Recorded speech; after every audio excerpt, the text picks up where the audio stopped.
Chapter 1. The train of events leading up to the publication of the novel Cocktail Time, a volume which, priced at 12 shillings and sixpence, was destined to create considerably more than 12.5 bobs worth of alarm and despondency in one quarter and another, was set in motion in the smoking room of the Drones Club in the early afternoon of a Friday in July. An egg and a bean were digesting their lunch there over a pot of coffee when they were joined by Pongo Twistleton and a tall, slim, guards officer-looking man some 30 years his senior, who walked with a jaunty step and bore his cigar as if it had been a banner with the strange device Excelsior. "Yo-ho!" said the egg. "Yo-ho!" said the bean. "Yo-ho!" said Pongo. "You know my Uncle Lord Ickenham, don't you?" "Oh, rather," said the egg. "Yo-ho, Lord Ickenham." "Yo-ho," said the bean. "Yo-ho," said Lord Ickenham. "In fact, I will go further. Yo-frightfully ho." And it was plain to both bean and egg that they were in the presence of one who was sitting on top of the world, and who, had he been wearing a hat, would have worn it on the side of his head.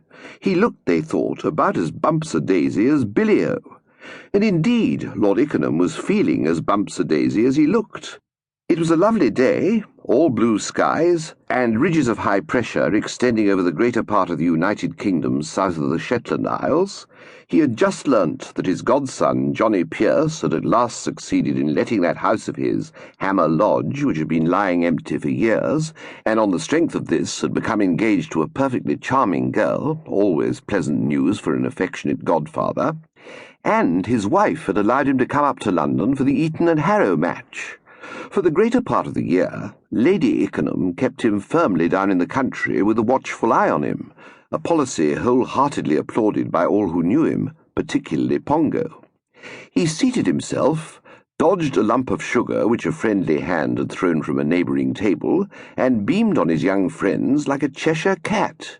It was his considered view that joy reigned supreme.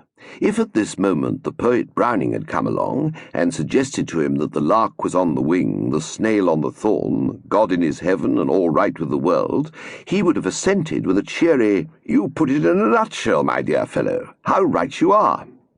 "God bless my soul," he said. "It really is extraordinary how fit I'm feeling today.